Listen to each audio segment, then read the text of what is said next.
Olá, príncipes e princesas, espero que estejam com saudade de mim. Na verdade não estão, né? Não me viram essa semana, mas tudo bem, vamos fingir que a gente tá. Então, estou aqui para mais uma aulinha nossa gravada. Hoje nós vamos falar sobre o conteúdo do capítulo 10 e 11. Eu sei que a gente já viu o capítulo 10 em sala, mas eu quis trazer essa aula para que vocês recorressem se aparecesse alguma dúvida, tá? Já que é o mesmo conteúdo, não tem problema da gente rever rapidinho, beleza? Então vamos lá. Hoje nós vamos falar sobre as orações subordinadas substantivas. Lá na outra aula, a gente viu, na nossa aula ao vivo, a gente viu umas definições de orações subordinadas e vimos algumas delas, mas a gente vai dar só uma revisada, beleza? Vamos lá. As orações subordinadas podem ser consideradas orações que exercem função sintática em relação a um ou mais termos situados em outra oração, denominada oração principal. A gente viu, eu disse para vocês o seguinte, que a oração subordinada é termo da oração principal, né? A gente viu que o período composto por subordinação é formado por duas orações, a oração principal e a oração subordinada. De acordo com a função exercida em relação à oração principal, a oração subordinada pode ser substantiva, adjetiva ou adverbial. Vimos isso também, que as orações subordinadas elas são divididas em três tipos, substantiva, adjetiva ou adverbial. Porém, hoje nós vamos nos deter a substantiva, tá certo? Que são aquelas que têm o valor de substantivo, como o próprio nome já diz. Sua classificação depende da função sintática que exerce em relação à oração principal. Lembram quando eu disse a vocês que como a oração subordinada é termo da oração principal, ela vai receber o nome do termo que ela está representando, substituindo. Se ela substituir o sujeito, ela vai ter função de sujeito, logo vai ser subjetiva. Aqui. Se ela substituir o predicado, vai ter função de predicado, portanto, ela vai ser oração subordinada substantiva predicativa. Mas e se ela substituir o objeto direto? Ok. Vai ter função de objeto direto e vai receber o nome de oração subordinada substantiva objetiva direta. A mesma coisa se estiver no lugar de um objeto indireto, ela vai ser subordinada substantiva objetiva indireta. Se ela estiver exercendo o papel de complemento nominal, vai ser chamada de completiva nominal, e se ela estiver exercendo o papel de de aposto, vai ser chamada de apositiva, certo? Só para a gente dar uma relembrada, nós já estudamos a subjetiva, a objetiva direta e a objetiva indireta em sala, que fazem parte do capítulo 10. O capítulo 11 vai trazer a completiva nominal, a positiva e predicativa. Mas mesmo assim eu vou fazer um resuminho legal das outras três para que vocês relembrem, tá? Então, quem é a subjetiva? A oração subordinada substantiva subjetiva é aquela que exerce a função sintática de sujeito, certo? Da oração principal, cujo verbo se apresenta na terceira pessoa do singular, sem se referir a algum termo da oração em que se encontra. A oração subordinada substantiva subjetiva, a gente viu que ela pode ter 4 possibilidades de ser apresentada. Primeiro, quando na oração principal, aqui ó, é necessário que venhas hoje. Quando na oração principal eu tiver um verbo de ligação mais um predicativo, significa que a minha oração subordinada será substantiva subjetiva. Quando na oração principal eu tiver um verbo na terceira pessoa do singular e esse verbo for intransitivo, eu também vou ter, a minha subordinada vai ser subjetiva. E quando na oração principal eu tiver voz passiva sintética ou voz passiva analítica, voz passiva sintética, verbo transitivo direto na terceira pessoa do singular, mais a partícula si. E a voz passiva analítica a gente vai ter a locução verbal do verbo de ligação mais do verbo ser conjugado, que é o verbo de ligação, mais o principal no particípio. Certo? Então, esses são os casos, 4 casos que a gente pode ter subjetiva, beleza? Estou falando mais rápido porque a gente já viu tudo isso. Oração subordinada substantiva predicativa, essa a gente não viu em aula, tá? E qual é a predicativa, professora? A predicativa vai exercer função de predicativo. Ela está no lugar do predicativo. do sujeito da oração principal, cujo verbo será sempre de ligação. Eita, professora, agora eu me confundi. O que aconteceu aqui? Ó, percebam. Na oração anterior, que é a subjetiva, nesse primeiro caso eu tenho um verbo de ligação mais o predicativo. Aqui, na predicativa, obrigatoriamente, todo verbo da oração principal tem que ser de ligação. E primeiro vem o sujeito. O importante é que ninguém desista do projeto. O combinado, sujeito, era verbo de ligação, isso aqui é a oração principal, isso aqui. Toda essa oração aqui vai ser a subordinada substantiva predicativa, ok? Ok, professora. Então, essa oração vai funcionar como predicativo desse sujeito. É uma característica desse sujeito. Qual era o combinado? Que todos esperassem na varanda. Então, isso daqui é a característica do combinado.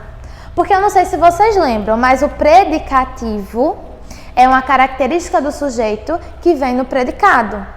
A predicativa é do mesmo jeito, é uma característica do sujeito que vai vir na oração subordinada, vai ser toda a oração subordinada. E o que é característico da predicativa?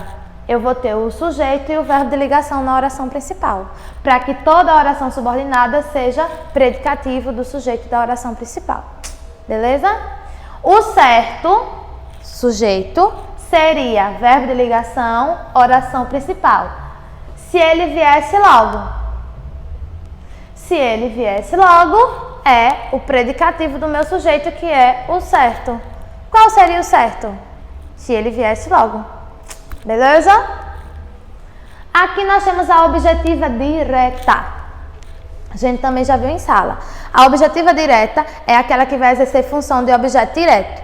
E ela sempre vai completar o sentido do verbo transivo direto que estará na oração principal. Ok. Vejam os exemplos. Juro. Juro o quê? Que falei a verdade. Então, que falei a verdade está completando o sentido do verbo jurar, que é transitivo direto. Então, se essa oração completa o sentido do verbo transitivo direto, ela é um complemento verbal desse verbo. Esse verbo é transitivo direto, então esse complemento é objeto direto. Como é uma oração, essa oração é subordinada, substantiva, objetiva, direta. Ok? A mesma coisa acontece nos outros exemplos. Disse que nada faria, o verbo dizer transitivo direto. Disse o quê? Que nada faria. Então, tudo isso é o complemento desse verbo. É uma oração, então vai ser classificada assim. Contaram aonde iriam. Contaram o quê? Aonde iriam. Então, lembram também que eu disse a vocês que normalmente as subordinadas substantivas, elas são introduzidas pelas conjunções integrantes que e se. Lembram disso? Só que a objetiva direta, ela dá a possibilidade de alguns pronomes, como onde, o aonde, foi o que aconteceu aqui, tá?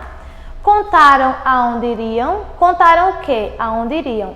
Isso aqui completa o sentido desse verbo que é transitivo direto. Então, isso aqui é uma oração subordinada substantiva objetiva direta.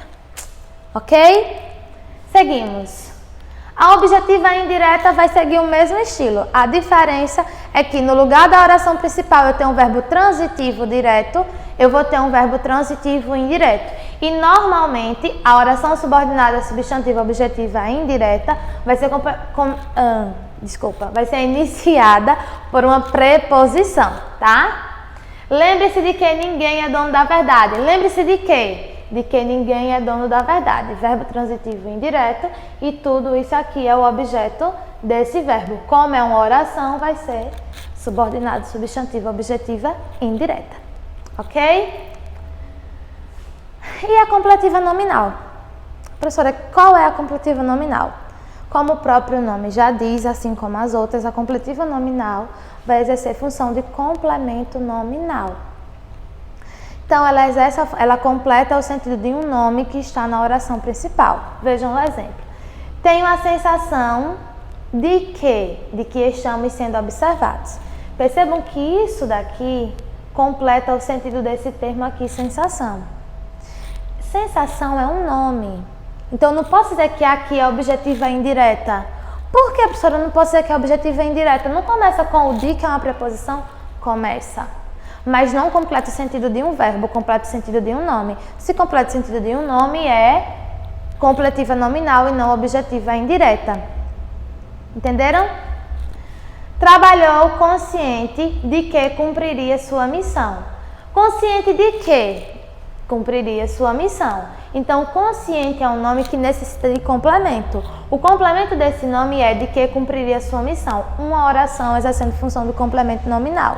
Então, oração subordinada substantiva completiva nominal. Diferença, sim, e a completiva nominal também sempre vai ser iniciada por preposição, assim como o complemento nominal. Então, qual é a diferença entre a completiva nominal e a objetiva indireta? A completiva nominal vai completar o sentido de um nome que está na oração principal. A objetiva indireta completa o sentido de um verbo transitivo indireto que está na oração principal. Vamos seguir. Por fim, nós temos a apositiva. Como o próprio nome já diz também, exerce função de aposto, certo? Funciona como aposto, esclarecendo um termo pertencente à oração principal. Geralmente, esse tipo de oração é isolado por vírgula ou 2 pontos. A apositiva, os alunos sempre dizem que é a mais fácil, porque na maioria das vezes ela vai vir isolada.